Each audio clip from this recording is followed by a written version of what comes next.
طاہر سندھو صاحب یہ بتائیں کہ یہ جو پروسیس شروع کیا گیا ہے تو اس میں آپ کو یہ لگتا ہے کہ اگر کے پی کے وزیر اعلیٰ کو ڈسکوالیفائی کر دیا جائے گا تو اس سے فائدے کی بجائے نقصان زیادہ ہے؟ احمد میر صاحب بہت شکریہ بلانے کا.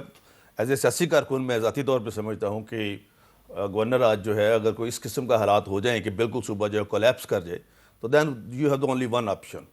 جہاں تک سی ایم صاحب کا تعلق ہے، سی ایم صاحب کے بارے میں پرسوں اشتہار لگا ہے وہاں پہ ادھر کے پی میں تلاشی گم شدہ، اور یہ بھی ساتھ لکھا کہ واپس آ جاؤ تمہیں کچھ نہیں کہا جائے گا. 4.5 کروڑ کا صوبہ ہے، ان کو فرصت نہیں مل رہی اپنے لوگوں کے ملنے کی. لوگ مر رہے ہیں، کبھی اے سی مر رہا ہے بیچارہ، کبھی جلا رہے ہیں ان کو. کل پھر ایک چوکی پہ حملہ ہوا، ایک اے ایس آئی 2 بندے مر گئے.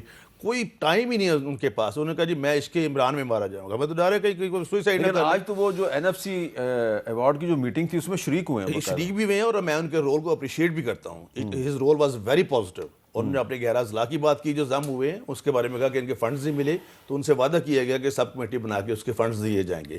یہ ہے کہ سیاسی عمل میں شریک ہونا. اب ہم ان کو شروع سے یہ کہہ رہے ہیں میرے بھائی ایوان صاحب کہ آپ سیاسی عمل کا حصہ تو بنے. سر ایک بات ہے، ایک ترمیم کی یہ مخالفت ایک مثال کر رہے ہیں، کم از کم اٹھ کے اس کے خلاف ووٹ تو دیں. یہ پہلے بار بھاگ جاتے ہیں.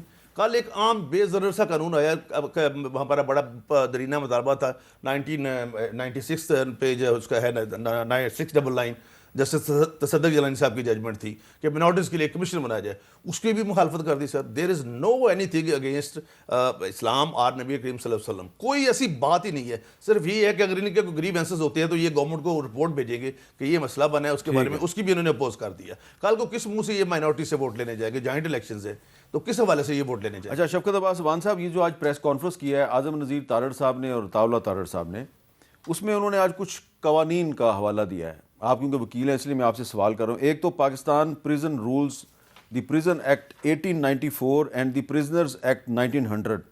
اس کا رول 265، 548، 557 اور اس کے علاوہ ایک ہے جی 561. انہوں نے کہا جی کہ جو ملاقاتیں ہوتی ہیں ایک امپورٹنٹ سیاسی قیدی کی، تو ان ملاقاتوں کو آپ پبلک نہیں کر سکتے اور اس میں پالیٹکس ڈسکس نہیں ہو سکتی، اور جیل سپرنٹینڈنٹ کے پاس اختیار ہے کہ اگر وہ سمجھے کہ ان رولز کی خلاف ورزی ہو رہی ہے وہ ملاقاتیں بند کر سکتا ہے. کیا کہیں گے آپ؟ We have a long standing history کہ ہمارے پاس تو ہمیشہ سیاسی قیدی رہے ہیں. بھٹو صاحب قید میں تھے تو انہوں نے اپنی کتاب لکھی If I was assassinated. I am assassinated, sorry. ایک نہیں، انہوں نے 2 کتابیں، 2 کتابیں جیل میں بیٹھ کے لکھی، اور اس سے بڑی تو اور کوئی سیاسی بات نہیں تھی جو وہ وہاں پہ کر رہے تھے. جو لوگ ان سے ملنے جاتے تھے وہ ان سے سیاست کی باتیں کرتے نہیں، لیکن وہ انہوں نے اوپنلی نہیں کی تھی. وہ پوری ایک اس کی بھی ایک تاریخ ہے کہ وہ کتاب جو لکھ رہے تھے تو اس کے صفحات جو ہیں وہ عدالت میں پیشی پہ وہ کسی کو دیتے تھے، وہ پھر پاکستان سے سمگل ہو کے باہر جاتی تھی. تو وہ کتاب جو ہے وہ ان کی پھانسی کے بعد شائع ہوئی ہے. چلیں، لیکن بات جب جیل میں بیٹھے تھے تو سیاست کی کر رہے تھے نا. موسم کا حال تو نہیں بتا رہے تھے، نہ پوچھ رہے تھے. میاں نواز شریف یہ 2018 میں بھی جیل میں رہے ہیں، اور میرے پاس ایک لسٹ ہے، اگر میرے بھائی کہیں تو میں شیئر کر سکتا ہوں کہ ایسی بھی ہیں جہاں 30 لوگ ملے ہیں میاں صاحب سے.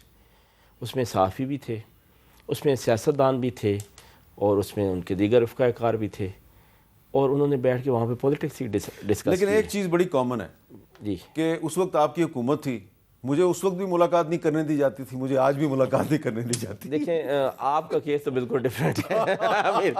میں آپ کی حد تک تو بالکل ایگری کرتا ہوں. ٹھیک ہے، آپ کی حد تک بالکل یہی کیس ہے. لیکن میں بات کر رہا ہوں میاں صاحب کی کہ میاں صاحب نے جیل میں بیٹھ کے پوری پنچایت لگائی ہے، پوری سیاست ڈسکس کی ہے، اور وہ سیاست باہر آ کے ان لوگوں نے ڈسکس کیا ہے کہ میاں صاحب نے یہ کہا ہے. یہ رولز اس وقت کہاں تھے؟ ہم نے تو کسی رول کا سہارا نہیں لیا. بھائی سیاسی قیدی ہے، وہ جیل میں ہے، جو اس سے ملنے جائیں گے تو ڈیفینیٹلی وہ ان سے سیاست کی بات کرے گا. ان سے کوئی اور دیگر اس نے کیا بات کرنی ہے؟ ٹھیک ہے. تو آج جو ہمارے سیاسی قیدی ہیں وہ ایک پارٹی کے لیڈر ہیں، ایک پارٹی کے ہیڈ ہیں، اور صرف ایک ہی بندہ ہے جس کی پوری پارٹی گھوم رہی ہے. فیملی کا کوئی دیگر شخص پولیٹکس میں نہیں ہے. تو اس نے اپنی انسٹرکشن بھی دینی ہے، اس نے پارٹی بھی چلانی ہے. اور اگر وہ جو کوئی ملنے جائے گا تو اس سے ملک میں بارے میں پوچھے گا، سیاست کے بارے میں پوچھے گا. آپ کو نہیں ہضم ہو رہی یہ باتیں، آپ ملاقات اس کی نہیں کرنے دے رہے. دیکھیں یہ 9ویں دفعہ وزیر اعلیٰ جا رہے ہیں واپس. میاں صاحب میں صرف اتنی بات کہتا ہوں کہ پنجاب کا وزیر اعلیٰ 9 دفعہ کے پی سے ایسے واپس آتا. پنجاب کا نہیں، کہ KPK کا KPK وزیر اعلیٰ 9 دفعہ گیا ہے. نہیں میں میری بات آپ سمجھے نہیں کہ اگر پنجاب کا وزیر اعلیٰ 9 دفعہ KP سے واپس آتا بغیر ملاقات کیے یہ بات تو اتنا شور مچا ہوا ہوتا پورے پاکستان میں کہ یہ جی وفاق کے خلاف ہو گئے ہیں, یہ کیا کرنے لگے ہیں. تو KP کو بھی ایک صوبہ سمجھیں, وہاں کے لوگوں کو بھی احترام دیں اور اس حد تک نہ جائیں کہ نفرتیں اس حد تک بڑھ جائیں کہ لوگ کہیں کہ ہمارے ساتھ یہ کر کیا ہے. اچھا ناز بلوچ صاحبہ, کیونکہ آپ کا تعلق پیپلز پارٹی سے ہے اور جو ایک دھمکی دی جا رہی ہے گورنر راج کی, وہ گورنر راج لگے گا اس صورت میں اگر صدر آصف علی زرداری صاحب جو ہیں وہ فیصلہ کریں گے اور جو اپنا گورنر ہے فیصل کریم کنڈی, اس کا تعلق بھی پیپلز پارٹی سے ہے, اسے کہیں گے جی کہ آپ گورنر رول لگا دیں, تو فیصلہ تو پیپلز پارٹی نے کرنا ہے, ظاہری بات ہے اسٹیک ہولڈرز کے ساتھ صلاح مشورے سے کرنا ہے. کیا پیپلز پارٹی میں کوئی اس قسم کی ڈسکشن شروع ہوئی ہے؟ بسم اللہ الرحمن الرحیم. حامد میر صاحب, آپ بہت اچھی طرح سے جانتے ہیں کہ جب بات آصف علی زرداری صاحب پریزیڈنٹ آف پاکستان کی جائے تو جتنی بصیرت اور جتنی سمجھ اور سیاسی ذہانت کا معیار ان کا ہے وہ بہت کم پایا جاتا ہے پاکستان میں.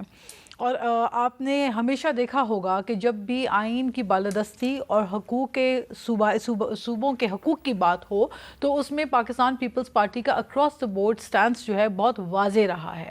تو آپ کبھی کوئی ایسی چیز تو نہیں پائیں گے جس سے غیر جمہوری جو ہے وہ اثرات مرتب ہوں اور جس کے منفی اثرات پیدا ہوں, اور وہ ایسی چیزوں پہ ہوا پاکستان پیپلز پارٹی کی حد تک کبھی ایسی چیزیں آپ کے سامنے نہیں آئیں گی, ریسٹ ایشور. باقی یہ ہے کہ بالکل جو آئین میں ہے, آئین کے مطابق جو گنجائش ہے جس چیز کی, اس کے اوپر تو بحث جو ہے میرا خیال ہے کہ کرنا فی الوقت بہت ارلی ہے. لیکن میں ایک بات ابھی تھوڑی ہو رہی تھی, اس پہ ذرا میں ایڈ آن کرنا چاہتی ہوں.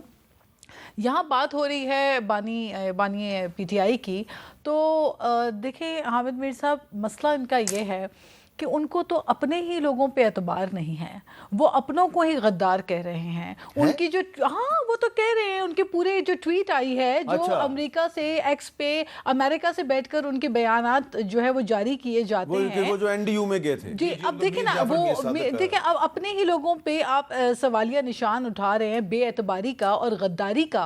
تو کل یہ کسی اور کو غدار کہتے تھے, آج یہ کسی اور کو, اپنوں کو غدار کہہ رہے ہیں. ان کا تو یہ کہنا ہے کہ کالی بھیڑیں ان کی اپنی صفوں میں موجود ہیں, ان کے اپنے ہی لوگ ان کو باہر نکلتا نہیں دیکھ سکتے. تو اگر یہ معاملات ہیں, جو کہ بہت کافی لمبا چوڑا بیان میں نے خود پڑھا ہے اور کافی لوگوں نے پڑھا ہوگا, یہ میرے الفاظ نہیں ہیں, تو میرا خیال ہے کہ جو بے اعتمادی کا جو عنصر ہے, یہ ابھی بات ہو رہی تھی شہید ذوالفقار علی بھٹو کی, تو شہید ذوالفقار علی بھٹو کے جو ورکر اور جو کارکنان تھے, جو لیڈران تھے, وہ دم دبا کے بھاگے نہیں تھے, کوڑے کھائے تھے.